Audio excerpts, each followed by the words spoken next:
जय हिंद साथियों, राज क्लास में आप सबका स्वागत है। तो साथियों, आजकल हम लोग डिस्कस कर रहे हैं इंटीग्रेशन जो होता है, इसी की पूरी बेसिक टू एडवांस इस पर सीरीज हम लोग चला रहे हैं। आपकी अभी तक 2 वीडियोस मिल चुके हैं। ये वीडियोस थर्ड लेकर आए हैं, जो आपका किस टाइप की इंटीग्रेशन कितने प्रकार से हम लोग करते हैं, इसी के बारे में साथियों इस वीडियोस में बात करेंगे और कुछ इसके कॉन्सेप्ट और प्रश्न के बारे में साथियों बात करेंगे। तो यहाँ पे होता है इंटीग्रेशन, यानी जो समाकलन है, समाकलन बनाने की विधि, यानी समाकलन कितने विधि का होता है। तो मेथड ऑफ इंटीग्रेशन यानी समाकलन की मुख्य विधियां है, जिसमें से हम लोग 3 विधि के बारे में साथियों बात करेंगे, जो क्लास 12 की एनसीईआरटी पैटर्न में बेस्ड है। मेरे दोस्त, एनसीईआरटी का क्वेश्चन भी डिस्कस करूंगा, पूरी कॉन्सेप्ट दूंगा, हायर लेवल का भी आपका ट्रिगोनोमेट्री इसमें इंटीग्रेशन आपको मिलेगा। मेरे दोस्त, पहला नंबर है प्रतिस्थापन विधि द्वारा समाकलन। दूसरा आता है, यानी जिसको इंग्लिश में हम सब्स्टिट्यूशन मेथड या इंटीग्रेशन बाय सब्स्टिट्यूशन कहा करते हैं। दूसरा होता है आंशिक भिन्न के वियोजन द्वारा समाकलन, जिसको partial fraction method of the partial fraction या पार्शियल फ्रैक्शन हम लोग कहते हैं। थर्ड नंबर में खंडस्थ समाकलन यानी इंटीग्रेशन बाय पार्ट या method of integration method of parts यहाँ पे बात करते हैं, by parts, method of by parts के बारे में यहाँ पे बात करते हैं। 3 आपका विधियां हैं। तो हम लोग पहले बात करेंगे प्रतिस्थापन। तो प्रतिस्थापन का नाम सुनते ही आपके मन में कुछ ना कुछ जरूर उत्पन्न होता होगा कि प्रतिस्थापन तो हम लोग क्लास 10 से पढ़कर आए हैं दोस्त, ठीक है।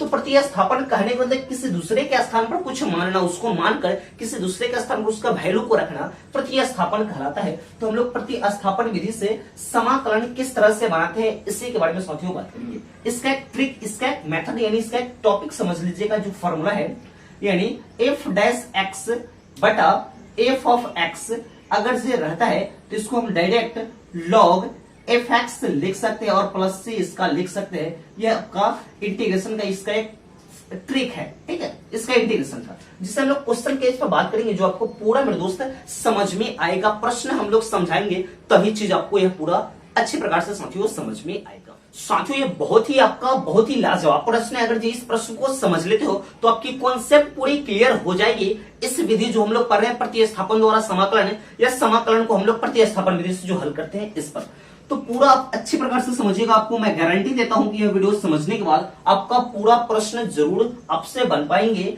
और नेक्स्ट जो वीडियोस मिलेगी वो आपका फुल बेसिस पूरा क्वेश्चन के बारे में बात करेंगे प्रतिस्थापन विधि द्वारा। वो इसमें हम 15 से 20 क्वेश्चन के बारे में दोस्त बात करेंगे। यहाँ पे आप 5 क्वेश्चन के बारे में समझेंगे।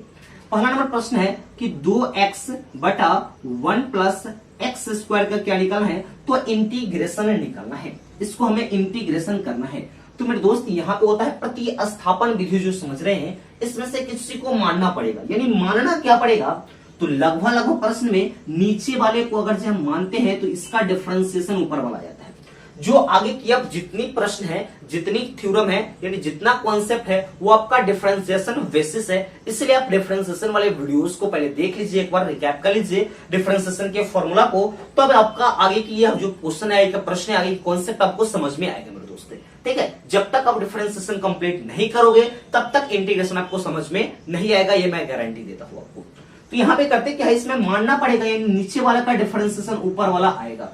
जो सबसे बड़ा संख्या लगेगा उसी को हम लोग डिफरेंशिएट करेंगे एंड डिफरेंशिएशन करेंगे। तो इसको हम मान लिए हैं टी, या कोई दूसरा यूनिट, कोई दूसरा चीज आप मान सकते हैं। तो टी बराबर 1 प्लस एक्स स्क्वायर लिए हैं, इसका डिफरेंशिएशन एक्स के रिस्पेक्ट में तो D T by D x. अब देखिए डिफरेंशिएशन कांस्टेंट का करते हैं तो 0 और एक्स स्क्वायर का करते थे क्या हो जाएगा, तो 2x इसका डिफरेंशिएशन हो जाएगा। और मेरे दोस्त यहाँ पे dx है तो हमको इसमें से dx का मान निकालना पड़ेगा। तो dx बराबर क्रॉस कीजिएगा तो यहाँ पे dt बाई 2x मेरे दोस्त यहाँ पे आ जाता है। अब यहीं पे हमें इस वैल्यू को रखना है इस प्रश्न में। तो यहाँ पे जो हमारे पास प्रश्न था, वह प्रश्न क्या था, 2x ऊपर में था और नीचे वाला जो हमारे पास है उसको हम क्या मान लिए थे, तो t मान लिए थे। तो t लिख लीजिए, और dx के जगह पर जो हमारे पास यह वैल्यू आया है क्या है, dt बाई 2x, उसको हम रख देंगे dt बाई क्या हो जाएगा 2x। 2x से 2x मेरे दोस्त कैंसिल। अब यहाँ पे आ रहा है dt बाई t आ रहा है। तो यहाँ पे आपको इंटीग्रेशन मालूम होगा, 1 बाई एक्स का इंटीग्रेशन मेरे दोस्त क्या होता है, तो 1 बाई एक्स का इंटीग्रेशन क्या होता है, तो लॉग एक्स होता है। और हमारे पास यहाँ t है तो इसको हम लिख क्या सकते हैं, तो लॉग t लिख सकते हैं और प्लस c को इसमें ऐड करेंगे। तो यहाँ पे देखिए मेरे दोस्त, तो t हम लोगों ने किसको पुट किया था, तो 1 प्लस एक्स स्क्वायर को हम लोगों ने यहाँ पे टी लिया था और प्लस सी, यह इसका आंसर हो जाएगा। नेक्स्ट क्वेश्चन नंबर सेकंड को यहाँ पे समझेंगे हम लोग। क्या है, इसी तरह से सब बनेगा आपका 2x प्लस 3 है, अब फिर नीचे में है x का स्क्वायर प्लस 3x प्लस 8 का इंटीग्रेशन करना है। तो यहाँ पे हम लोग मान लेंगे, वही मान लेते हैं t बराबर नीचे वाले को डिफरेंशिएशन कर लीजिए, इसी को आप t मान लीजिए। क्या हो जाएगा, x का स्क्वायर प्लस 3x प्लस 8, इसको हम लोग डिफरेंशिएशन करते हैं x के रिस्पेक्ट में। तो क्या हो जाएगा, डिफरेंशिएशन में हम लोग पावर को घटा देते हैं, यानी 2 गुना कर दीजिए, एक पावर को घटा दीजिए और इसका डिफरेंशिएशन कितना आ गया, तो 3 आ गया। हमें इसमें से dx का मान निकालना है। dx का ही क्यों निकालेंगे, क्योंकि यहाँ पे dx है, इसीलिए मैं dx का मान निकालता हूं। तो क्या आ जाएगा, dt बाई 2x प्लस 3 इसका मान आया था। प्रश्न में हमको रखना है, इसीलिए ऊपर वाला है 2x प्लस 3 और नीचे वाले जो पूरा है उस सबको हम लोगों ने t मान लिया है। और dx के जगह मेरे दोस्त क्या रख देंगे, dt बाई 2x प्लस 3 मान रख देंगे, 2x प्लस 3 से कैंसिल। अब यहाँ पे आता है dt बाई t और यहाँ पे 1 बाई x के रूप में है, यानी इसको लिख सकते हैं log t प्लस c और log, और t किसको हम लोग मान रखे हैं, किसको रखे हैं, तो x square plus 3x plus 8 को हम लोगों ने t मान रखे हैं, उसमें c को ऐड कर देंगे, ये हो जाएगा आपका इंटीग्रेशन। 2 नंबर क्वेश्चन तक आपको समझ में अच्छे प्रकार से मेरे दोस्त आ गए हैं। तो आगे हम लोग प्रश्न नंबर 3 से लेकर पूरे प्रश्न के बारे में साथियों बात करेंगे, जो आपको पूरा मैं गारंटी देता हूं कि समझ में आ जाएगा। वो भी आपका डिफरेंशिएशन का फॉर्मूला याद रहेगा, तब की बात मैं कर रहा हूं मेरे दोस्त। प्रश्न नंबर 3 को समझेंगे। क्या है, under root ax plus b है। तो अंडर रूट में इस तरह का प्रश्न दिया है तो पूरे को हम क्या मान लेते हैं, तो t मान लेते हैं। अंडर रूट में जो है इसी को t मान लेते हैं, तो ax प्लस b, तो इसका डिफरेंशिएट करते हैं मेरे दोस्त, dt बाई क्या आता है dx। तो a तो कांस्टेंट है, a को बाहर, x का डिफरेंशिएशन क्या हो जाएगा, तो 1 हो जाएगा, तो सिर्फ इसका डिफरेंशिएशन हमें 1 आया। तो यहाँ पे dx का मान निकालते हैं तो dt बाई a आता है। अब प्रश्न में वैल्यू को रखेंगे, यानी इस पूरा को t मान लिया है तो रूट t इंटू क्या हो जाएगा, dt बाई a, और रूट x का इंटीग्रेशन हम लोग वैल्यू रख देते, इसका इंटीग्रेशन हम लोग करेंगे तो 1 बाई a तो पहले क्या आ जाएगा, तो बाहर आ जाएगा, integration root t into dt का करना है। तो इसका इंटीग्रेशन करने के लिए 1 बाई a और रूट में है तो इसके 1 बाई 2 लिख सकते हैं।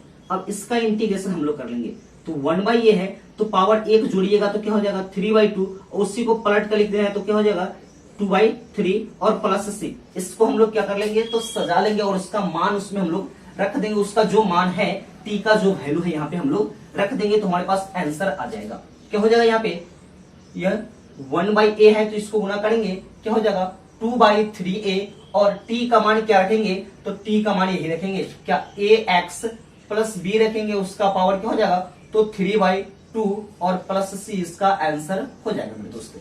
क्वेश्चन नंबर हम लोग 4 को समझेंगे। क्वेश्चन नंबर 4 क्या है, तो क्वेश्चन नंबर 4 है इंटीग्रेशन करना है 4x प्लस 2 और under root X square plus x plus 1 का इंटीग्रेशन करना है। तो जो रूट में है, जो सबसे बड़ा संख्या आपको लगता है, उसी को हम लोग क्या कर लेते हैं, तो t मान लेते हैं। क्या हो जाएगा, x square plus x plus 1 को t मान लिए, तो इसका डिफरेंशिएशन करते हैं तो इसका डिफरेंस 2x प्लस 1 आ जाता है। अगर जो यहां से हम लोग dx का मान निकालेंगे तो dt बाई क्या हो जाएगा 2x प्लस 1 हो जाएगा मेरे दोस्त, यहाँ पे समझेंगे। अब इसके वैल्यू को रखते हम लोग चलते हैं। यहाँ पे देखिएगा इसमें से कुछ संख्या कॉमन आ सकता है क्या, तो 2 को कॉमन लेंगे तो 2x प्लस 1 हो जाएगा। फिर इनटू में अब यहाँ पे इसको तो हम क्या माने हुए हैं, तो t माने हुए हैं, तो t माने हुए तो क्या लिख सकते हो उसको, रूट क्या लिख सकते हैं, root t into root T हो जाएगा इंटू ये हो जाएगा 1 बाई dt बाई क्या हो जाएगा 2x प्लस 1 हो जाएगा। तो 2x प्लस 1 से 2x प्लस 1 कैंसिल। अब यहाँ पे हमारे पास आ गया इंटीग्रेशन 2 को बाहर करेंगे, इंटीग्रेशन रूट t का इंटीग्रेशन है, तो रूट t का यहाँ पे इंटीग्रेशन आया, तो वही जो मैंने यहाँ पे क्या है वही लिख देंगे। क्या हो जाएगा 2 इंटू इसका पहले लिख देते हैं t के power 1 by 2 into D T, 2 into एक पावर जोड़ेंगे तो 3 बाई 2, और 3 बाई 2 को उल्टा लिख दीजिए तो 2 बाई 3 और प्लस c, गुना करेंगे 4 बाई 3, t के पावर 3 बाई 2 और प्लस c, और t का वैल्यू हम लोग मेरे दोस्त यहाँ पे रख देंगे। t का वैल्यू क्या आएगा, तो t का वैल्यू लिए हुए x square plus x plus 1, इसका पावर 3 बाई 2 और प्लस c, इसका आंसर आ जाएगा मेरे दोस्त। ये 4 तक हो गया और लास्ट यानी 5 नंबर जो क्वेश्चन है आपके लिए बहुत ही महत्वपूर्ण है मेरे दोस्त। समझते चलेंगे आपकी पूरी कॉन्सेप्ट इसमें क्लियर हो जाएगी। एक दो बार इस वीडियो को देख लेते हैं तो आपको पूरी कॉन्सेप्ट सीरीज बाय वीडियो देखिएगा तो आपको ज्यादा बेनिफिट होगा मेरे दोस्त। 5 नंबर क्वेश्चन क्या है, यहाँ पे ये दिया हुआ है तो मेरे दोस्त यहाँ पे समझेंगे, नीचे वाले को टी ही पुट कीजिएगा लेकिन एक कंडीशन के थ्रू करेंगे। इसमें से कुछ कॉमन होने वाला है तो कॉमन पहले ले लेंगे एक्स, यानी पहले जितना सिंपल फॉर्मेट में होगा उस फॉर्मेट में उसको हम लोग क्या कर लेंगे तो पहले तो चेंज कर लेंगे, उसी के बाद हम लोग इंटीग्रेशन या डिफरेंशिएशन उसको मानेंगे। अब इसी को हम लोग टी मान लेते हैं तो टी बराबर 1 प्लस लॉग एक्स। अब जानते हैं dx बाई dt तो क्या होगा, एक का डिफरेंशिएशन 0, लॉग एक्स का 1 बाई एक्स, तो यहाँ पे हम लोग गुना करते हैं तो dx के तो x से dt मान यहाँ पे आ जाएगा मेरे दोस्त। अब इसी का इंटीग्रेशन है, वैल्यू को रखते चलेंगे।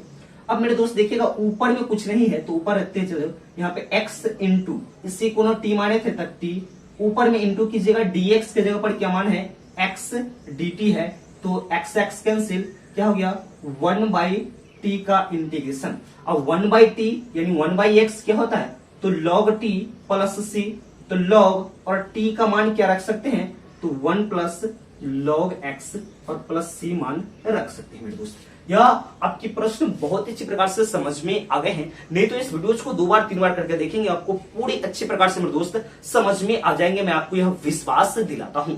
और आने वाली जो आगे की वीडियोस आएगी इसी से रिलेटेड आएगी, आपका प्रतिस्थापन विधि से बहुत सारे प्रश्न को लेकर आएंगे, आपकी पूरी कॉन्सेप्ट को हम क्लियर कर देंगे, जिससे आपकी एनसीईआरटी वेस्ट पढ़ाइए यानी एनसीईआरटी का क्वेश्चन बनाइए क्या दूसरा पब्लिकेशन का बनाइए, आपको पूरी उसमें कंक्लूजन मेरे दोस्त मिलता रहेगा। इस वीडियो को अपने सब दोस्तों के पास शेयर कीजिएगा जिससे उनका भी कुछ भला हो सके। तो मिलते हैं नेक्स्ट वीडियो में, तब तक के लिए जय हिंद।